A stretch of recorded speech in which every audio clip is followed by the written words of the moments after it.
নমস্কার বন্ধুরা, আমি সুজন দাস। আলোর দিশা টিভি চ্যানেলে আপনাদের সবাইকে স্বাগতম জানাই। আজকে একটি নতুন সাপের ভিডিও নিয়ে এসেছি।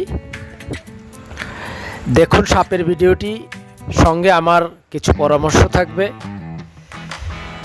সাপ নিরীহ প্রাণী, সাপ পরিবেশের ভারসাম্য রক্ষা করে, তাই সাপকে কেউ মারবেন না। সাপ বাঁচিয়ে রাখতে সহায়তা করুন। প্রয়োজনে ডিসক্রিপশন বক্সে নাম্বার দেওয়া থাকবে, সেই নাম্বারে যোগাযোগ করবেন, সাপ রেস্কিউ করা হবে।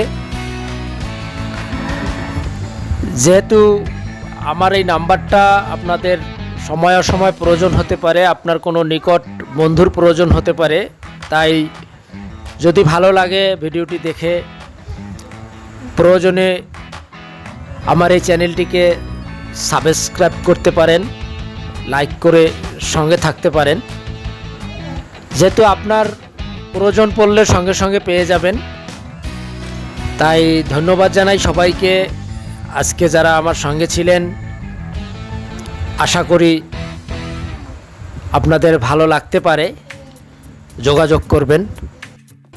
সাপ যেহেতু নিরীহ প্রাণী, কাউকে ক্ষতি করে না, নিজেই বাঁচার জন্য সবসময় ব্যস্ত থাকে, তাই সাপকে কোনো অবস্থায় না মেরে যোগাযোগ করুন আপনার আশপাশের কোনো সাপ রেস্কিউ কর্মীর সাথে।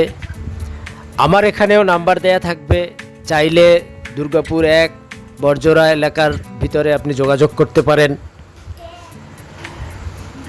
সাপ সত্যি আমাদের উপকারী নিরীহ প্রাণী,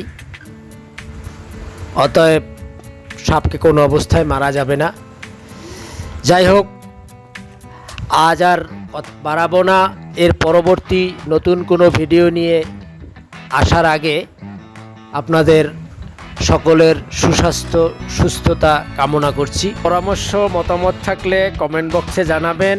পরবর্তী ভিডিও নিয়ে আসার আগ পর্যন্ত সবাইকে অসংখ্য ধন্যবাদ। ভালো থাকবেন। আমি সুজন দাস, আলোর দিশা টিভি চ্যানেল।